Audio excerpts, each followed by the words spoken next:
सांगलीमध्ये शिवसेना शिंदे पक्षाकडून पहलगाम हल्ल्याच्या निषेधार्थ आंदोलन करण्यात आले।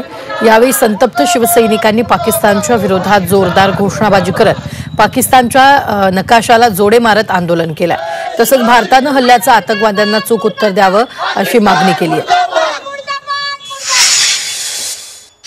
काश्मीरच्या पहलगाममधील दहशतवादी हल्ल्यानंतर सर्वत्र पडसाद उमटत आहे। कुर्ला शिवसेनेकडून पाकिस्तानचा झेंडा जाळत निषेध व्यक्त करण्यात आला। तसंच यावेळी पाकिस्तान विरोधात घोषणाबाजीही करण्यात आली। संभाजीनगरमध्ये शिवसेना उद्धव बाळासाहेब ठाकरे पक्षाच्या वतीने आंदोलन करण्यात आले। काश्मीरमध्ये झालेल्या दहशतवादी हल्ल्याचा निषेध करण्यात आला। यावेळी केंद्र सरकार विरोधात जोरदार घोषणाबाजी करण्यात आली। तर मोदी शहांनी राजीनामा द्यावा अशी मागणी शिवसेना उद्धव बाळासाहेब ठाकरे पक्षाचे नेते चंद्रकांत खैरेंनी केली। पहलगाम हल्ल्याच्या निषेधार्थ सोलापुरात विविध पक्षांच्या वतीने निदर्शनं करण्यात आली। यावेळी पाकिस्तानच्या विरोधात जोरदार घोषणाबाजी करण्यात आली। पाकिस्तानला धडा शिकवा अशी मागणी करत पाकिस्तानचा झेंडा जाळण्यात आला। पहलगाममधील हल्ल्यानंतर राज्यातील विविध भागात निषेध आंदोलन करण्यात आले। नाशिकच्या येवल्यात शिवसेनेने आंदोलन केलं। या दहशतवादी हल्ल्याचा निषेध करण्यात आला। पहलगाममध्ये झालेल्या दहशतवादी हल्ल्याने जम्मू काश्मीरमध्ये अशांतता पसरली। या घटनेनंतर सुरक्षा दलांनी दहशतवाद्यांचा शोध घेण्यासाठी तीव्र मोहीम हाती घेतली। या हल्ल्याच्या निषेधार्थ संपूर्ण खोऱ्यातून जनतेने निषेध आंदोलन केलं।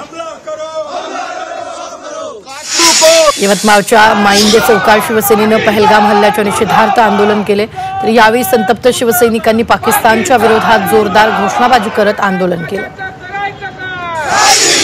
पहलगाम हल्ल्याच्या निषेधार्थ सोलापुरात विविध पक्षाच्या वतीने निदर्शनं करण्यात आले।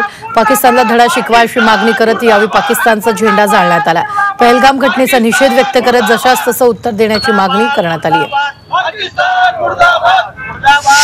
सातारा जिल्हाधिकारी कार्यालयासमोर हिंदुत्ववादी संघटनांनी पहलगाममधील हल्ल्याचा निषेध केला। पदाधिकाऱ्यांनी काळ्या फिती लावून या घटनेचा निषेध नोंदवत जिल्हाधिकाऱ्यांना निवेदन दिलेलं आहे। पहलगाममध्ये झालेल्या दहशतवादी हल्ल्यात अनेक पर्यटक जखमी झाले। त्यांच्यावर अनंतनागमधील रुग्णालयात सध्या उपचार सुरू आहेत। केंद्रीय गृहमंत्री अमित शहा यांनी रुग्णालयाला भेट देऊन जखमींची विचारपूस केली। यावेळी त्यांनी जखमींना धीरही दिला।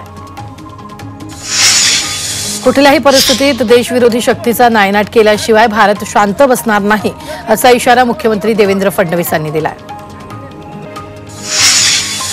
जम्मू काश्मीरमध्ये अडकलेल्या पर्यटकांना खासदार श्रीकांत शिंदेंनी संवाद साधून धीर दिला। श्रीनगरमधील एका हॉटेलमध्ये थांबलेल्या महाराष्ट्रातील पर्यटकांशी खासदार शिंदेंनी फोनवरून संवाद साधला। 69 पर्यटकांना सुखरूप परत आणण्याची तयारी सुरू करण्यात आली आहे। राज्याचे रोजगार हमी मंत्री भरत गोगावले यांनी पहलगाम हल्ल्याचा निषेध केलाय। पुलवामा हल्ल्यानंतर भारतानं सडेतोड उत्तर दिलं होतं। यावेळी तसंच उत्तर देण्याची गरज असल्याचं त्यांनी म्हटलेलं आहे। गेल्या काही वर्षात काश्मीर इथलं पर्यटन सुरळीत सुरू होतं, मात्र सगळं उद्ध्वस्त झालंय अशी प्रतिक्रिया हसन मुश्रीफ यांनी दिली आहे। दहशतवाद्यांना त्यांच्याच भाषेत उत्तर देण्याची वेळ आली आहे अशी प्रतिक्रिया मंत्री शिवेंद्रराजे भोसलेंनी दिली आहे। मोदी शहा जसाच तसं उत्तर देतील असंही शिवेंद्रराजेंनी म्हटलं। काश्मीरमधील दहशतवादी हल्ला हा मानवतेला काळीमा फासणारा आहे असं वक्तव्य काँग्रेस नेते बाळासाहेब थोरातांनी केले।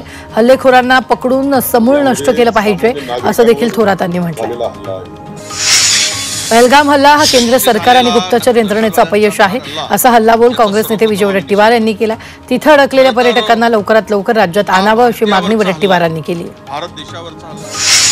पहलगाममधील हल्ला हा देशाच्या एकतेवरील हल्ला असल्याचं राष्ट्रवादी शरदचंद्र पवार पक्षाचे नेते जितेंद्र आव्हाड यांनी म्हटलंय। तसंच पाकिस्तानाकडून काश्मीरला कमजोर करण्याचा डाव असल्याचं विधान जितेंद्र आव्हाडांनी केलंय। मंत्री उदय सामंतांनी रत्नागिरीतून काश्मीरला गेलेल्या पर्यटकांशी फोनवरून संवाद साधलाय। रत्नागिरीतील सर्व 20 पर्यटक श्रीनगरमध्ये सुरक्षित असल्याची माहिती पर्यटनासाठी पर्यटनासाठी ते काश्मीरला गेले होते। पहलगाममधील दहशतवादी हल्ला हा भारतासाठी पुलवामा 2 आहे असं वक्तव्य जम्मू काश्मीरचे माजी डीजीपी SP वैद्यांनी केलं। पाकिस्तानला धडा शिकवण्याचं आवाहन वैद्यांनी केलं।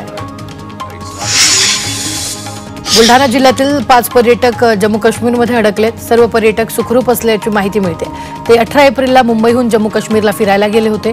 यामध्ये 3 पुरुष आणि 2 महिलांचा समावेश आहे। जम्मू काश्मीर सरकारकडून पहलगाम हल्ल्यातील मृतांच्या कुटुंबियांना 10 लाखांची मदत जाहीर करण्यात आली आहे। तर गंभीर जखमींसाठी 2 लाखांची मदत तर किरकोळ जखमींना 1 लाखांच्या मदतीची घोषणा करण्यात आली आहे। पहलगाम हल्ल्यातील संशयित दहशतवाद्यांचं स्केच जारी करण्यात आले। जम्मू काश्मीर पोलिसांनी या संशयिताचं स्केच प्रसिद्ध केलं। पंतप्रधान नरेंद्र मोदी दिल्लीत दाखल होताच पंतप्रधानांनी विमानतळावर बैठक घेतली। NSA EAM FS यांच्यासोबत दहशतवादी हल्ल्याच्या पार्श्वभूमीवर परिस्थितीवर चर्चा करण्यासाठी बैठक घेण्यात आली। पहलगामच्या हल्ल्यानंतर दिल्लीत उच्चस्तरीय बैठक पार पडली। संरक्षण मंत्री राजनाथ सिंहांच्या उपस्थितीत बैठक झाली। या बैठकीत पहलगामसह जम्मू काश्मीरच्या सुरक्षेचा आढावा घेण्यात आला। तिन्ही सैन्य दलांचे प्रमुख बैठकीला उपस्थित होते। पहलगाममध्ये अमरावतीचे 36 पर्यटक अडकलेत। हे सर्व पर्यटक सुखरूप असल्याची माहिती आहे। या अडकलेल्या पर्यटकांशी काँग्रेस नेते यशोमती ठाकूर यांनी संवाद साधला। पहलगाम इथल्या दहशतवादी हल्ल्यानंतर कोकण किनारपट्टीवर अलर्ट जारी करण्यात आला। किनारपट्टी भागात चेकपोस्ट संशयित हालचालींवर लक्ष ठेवण्याचे आदेश देण्यात आले। तर गर्दीच्या किनाऱ्यावर 24 तास गस्त तर पर्यटन स्थळांवरील बंदोबस्तात वाढ करण्यात आली। काश्मीरच्या पहलगाम हल्ल्याची थरकाप उडवणारी दृश्य समोर आली आहेत। ज्यावेळी हल्ला झाला त्याचवेळी ही दृश्य आहेत। पहलगाममध्ये पर्यटक झिपलाइनिंगचा आनंद घेत होते, मात्र त्याचवेळी दहशतवाद्यांनी भ्याड हल्ला केला।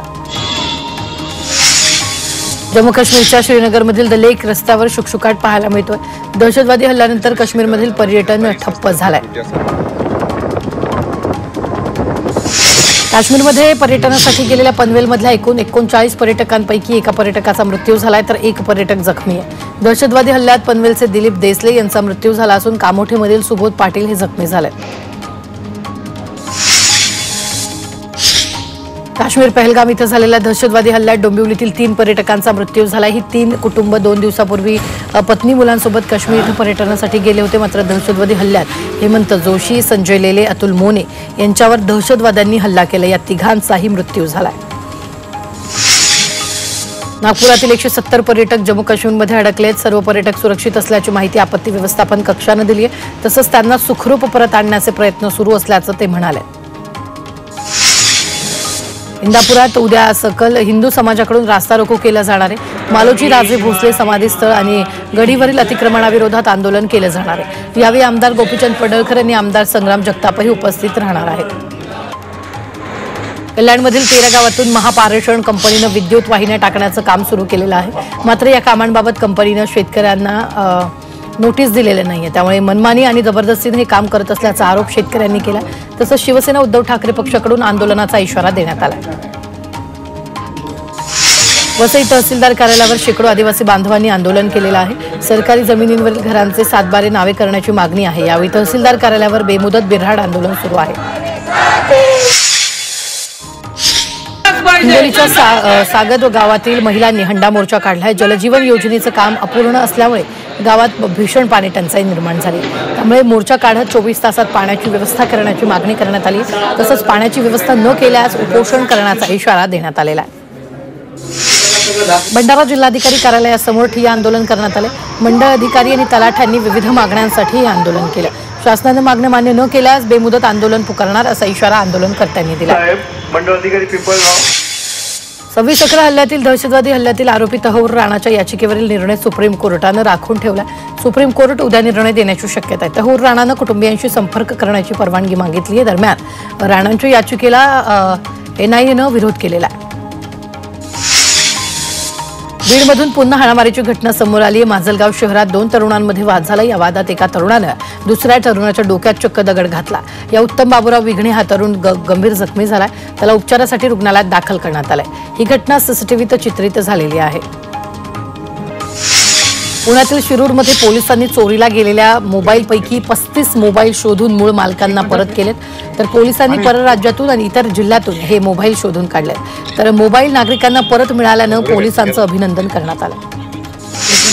मुंबईतील चुनाभट्टीमध्ये अंमली पदार्थाच्या तस्करी प्रकरणी कारवाई करण्यात आली। या कारवाईत 10 कोटींचा गांजा जप्त करण्यात आला। या प्रकरणी 2 जणांविरोधात गुन्हा दाखल केला असून दोघांना अटक केली आहे। संभाजीनगरमध्ये महिलांच्या गळ्यातील चेन आणि मंगळसूत्र चोरीच्या घटनेत वाढ झालेली आहे। शहरातील ज्योतिनगर परिसरात दुचाकीवरून आलेल्या दोघांनी महिलेच्या गळ्यातील मंगळसूत्र लांबवून घटनास्थळावरून पोबारा केला। दरम्यान सातारा परिसरातही चोरट्यांनी मंगळसूत्र चोरल्याची माहिती मिळाली। वाशिम शहरात चंदन चोरीच्या घटनांमध्ये वाढ होतीये। शहरातील सिव्हिल लाईन परिसरातील एक चंदनाचं झाड चोरट्यांनी कापून नेलंय। घराच्या दरवाजाला बाहेरून कडी लावून चोरट्यांनी ही चोरी केली।